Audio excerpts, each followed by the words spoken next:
So I have two under two. The first was very much planned and it was a very difficult 98-hour labor. And the second, I became pregnant 6 months postpartum, and that one was unplanned. After a 98-hour labor and all that that entails, I wasn't planning on ever doing that again. And then I was thrust into doing it all over again before I was really even healed from the first baby and pregnancy and labor and delivery. And this went against all of my plans because that first baby was very much planned for around 7 years, and even longer than that. I had been planning to become a mom and a stay-at-home mom. And so this second baby really threw all of my plans out the window, and my expectations and my vision and preparation. And so I had 9 months to prepare. I had a home birth with my second child, which worked out very, very well for me. And I have a video on that. And maybe I have more than one video on that by the time that I publish this. But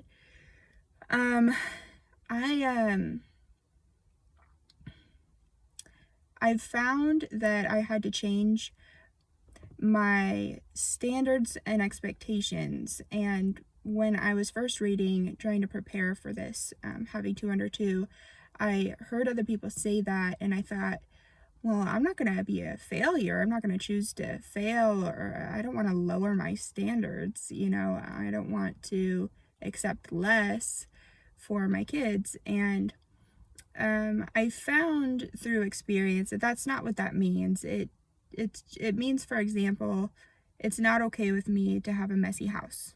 But when you have two under two, you have to choose, pick your sacrifice. And so rather than constantly picking up after the two of them all throughout the day so that my house is constantly immaculate at all times, what I do instead is around the end of the day, or when I have a chance, a few times a day, just a few times a day, I will clean up. And I pick my battles. Certain things are easier to clean up when you do it right away. Other things, like if there are a bunch of toys out, fine, they'll have a bunch of toys out all day long, but I have a toy room. And so the toy room is allowed to have toys out, whereas the living room and the kitchen and everywhere else in the house doesn't become messy with toys.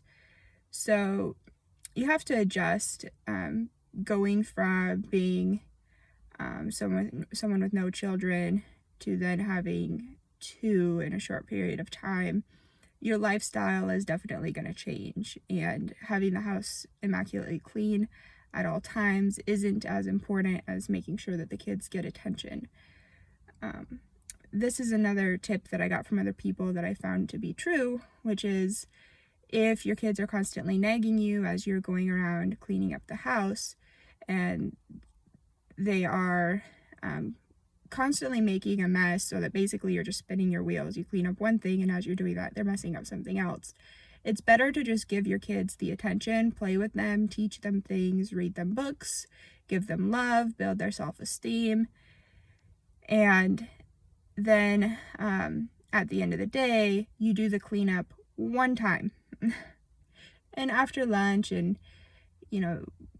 things happen, accidents happen, spills and whatever, throughout the day there will be times when you clean. But that was a huge game changer for me, is just taking it easy on myself and saying, yeah, it's okay to compartmentalize the cleaning and to have it scheduled. And I do have a general rule where the house shouldn't take more than 10 minutes to clean up. And I do deep clean activities whenever I find a gap in my schedule. And that's another thing, is taking advantage of 5-minute periods or 1-minute periods or 30-second periods. Like if you're gonna microwave something for 30 seconds or waiting for something to boil or something, you should be cleaning up the kitchen if you can. And if you just stay on top of things, it works out. So another thing is the kids will grow up quickly, and so they're gonna be wanting to help you with chores, and so that's really helpful too, is not getting in this zone of cleaning and being kind of robot-like and super efficient like I know I like to do, or I used to like to do. Now it's like, we're gonna take our time. My son wants to help me with the dustpan. Okay, so I'll let him hold the dustpan for me, and we might have to do that dustpan activity more than once if, you know, things spill or something. But that's okay. I mean, I'm stay at home now. We have extra time. I don't need to be in this hyper efficiency mode that I had when I was working, where that actually used to be my job. I used to be an industrial engineer at Boeing. And before that, I worked in other roles where basically your job is to make things ultra efficient. And so, yeah, it's a change of pace. Definitely a change of pace, a change of brain wiring for me. You need to change your priorities, most likely.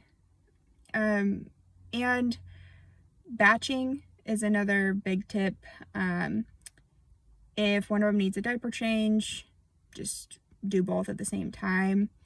And batching everything, like meals.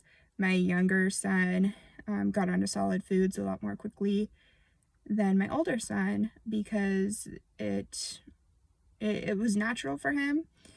But it was also, he had the opportunity to get on solid foods sooner because I wanted to batch the meals. I want them to eat the same thing, and ideally all of us would eat the same thing. And so a lot of the adult foods are things, whenever I make food, or our family makes food, for the adults, we make sure that it's like palatable for the kids as well, so that we don't have to make separate meals, which is what I did with my first son. I tried to cater to his every little need, which is a good thing. But with my second son, I have found that since it wasn't possible to give him perfect attention, because I had another baby whose needs also matter, I actually found that all of that extra work that I was doing was really not worth the stress. And my second son is just, he's doing just as well, if not better, and he hasn't had all that extra attention and coddling and babying. So when I heard, let go of your standards, to me, I think, oh, be sloppy and lazy and choose to fail, like give up. But that's not what it is. It's that you have to change what your vision was, and be very forgiving of yourself. I mean, not too forgiving, of course. They do depend on you for everything, and you need to meet their needs, because that's humane, because they can't do it for themselves, right? But if one of the babies has to cry for a couple of minutes without being tended to, that's going to be the reality of the situation for having two under two. There are going to be times where one of them is going to cry, and you cannot do anything about it because you're helping the other one. And so in those instances, just forgive yourself, even though it's really hard to hear your baby cry and not go see them. It's just, it's hard, because there are times where you simply can't meet what you expected or envisioned. You know, it's not logistically possible, because you're only one person. Anyway, this is me after Daniel is going to turn 2 and Gabriel is 8 months old. They are 14 or 15 months apart, because Gabriel came, I think, a little bit early. And so, yeah, this is me after I had a nanny before I quit my job, and so after my second was born, that's when I became a stay-at-home mom. And so that's only been about 2 or 3 months since I've been a stay-at-home mom and full-time, and these are the things that I've learned since then. All right, take care.